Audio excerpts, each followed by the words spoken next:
Every year, public funding for housing and homelessness reaches new record highs.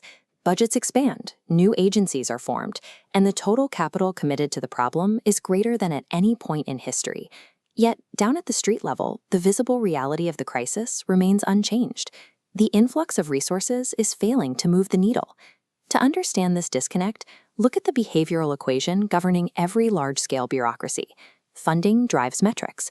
Metrics create incentives. Incentives dictate behavior, and behavior produces outcomes. In theory, this is a straight line, but in reality, the equation often fractures. It loops back on itself, creating a self-sustaining cycle that drifts entirely away from the intended result.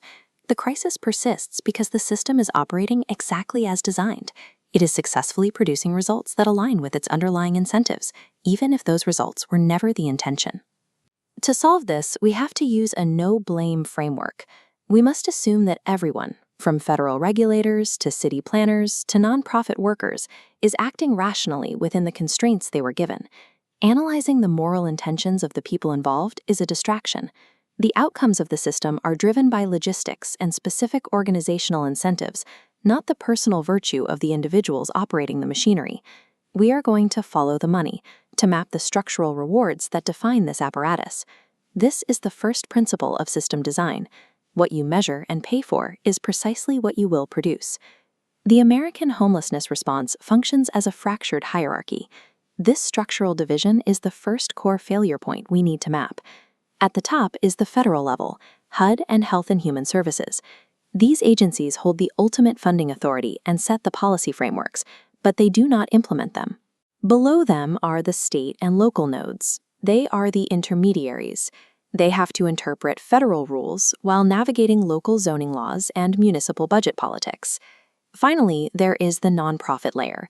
This is the front line.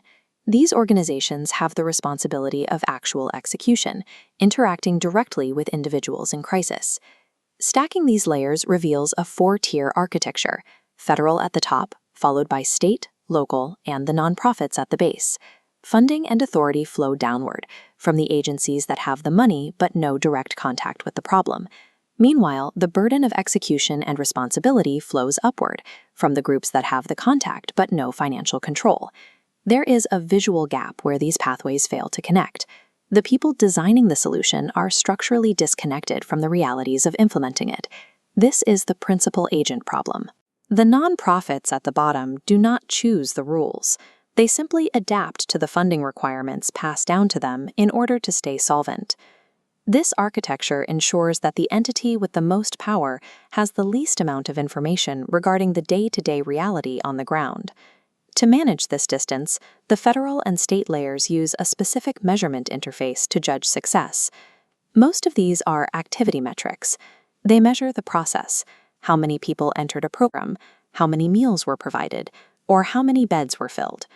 When a system prioritizes activity, it produces this: a warehouse-style shelter operating at maximum capacity. To a funder, these numbers prove that the money is being used. Outcome metrics are different. They measure the resolution: how many people achieved long-term housing stability or successfully returned to the workforce. Bureaucracies favor activity because it is immediate and easy to count. It allows for standardized reporting that can be summarized in an annual spreadsheet. Outcomes are harder to track. They suffer from a time lag, often taking years to manifest.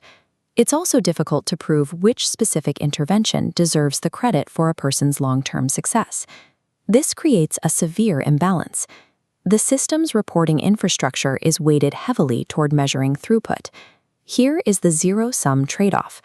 The more a nonprofit optimizes for intake volume to satisfy its funders, the less capacity it has to focus on the slow, intensive work required for permanent resolutions. By substituting activity for outcome, we have built a highly efficient machine for managing homelessness, rather than a machine for ending it. This leads to the most dangerous part of the system: the perverse incentive. This occurs when the reward structure of a system encourages behavior that directly undermines its original goal. Consider the standard funding loop. A nonprofit receives a grant. They report high activity numbers to prove their engagement, and because those numbers look good, the funder renews the grant. To survive, the nonprofit must alter its internal behavior. They begin to optimize for the metrics that the grant requires: high intake and rapid throughput. Complex cases that require long-term support are pushed out of the priority list. They are simply too inefficient for a funding model that demands high-volume reporting. This is a modern version of the cobra effect.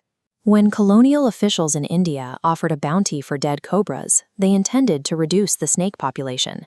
Instead, people began breeding cobras to collect the reward. When we reward agencies purely based on capacity and volume, we create a structural demand for more capacity and volume. Service providers aren't acting in bad faith. They are executing a rational response to survive a funding model that rewards short-term compliance over long-term resolution. The result is a system where the financial survival of the organization is inadvertently tied to the continuation of the problem, not its eradication. How do we fix a system that is currently optimized for the wrong results? We have to look back at the full architecture of the system. You cannot fix this by simply dumping more money into the top tier, and you cannot fix it by asking the people at the bottom to have better intentions. The key is the highest node of authority, changing what the system measures. Shift the funding mandate from activity to outcomes, and the chain's LOTIF changes. Once the top tier pays for results, lower layers naturally shift behavior to capture those rewards. When incentives are clear, a chaotic network snaps into alignment. When funding is tied to outcomes like permanent housing, the systemic chain will adapt. While hurdles like zoning and market costs will remain, the system will finally have a rational motive to solve them. By aligning the incentives with the goal, we turn a machine that manages a crisis into a machine that resolves it.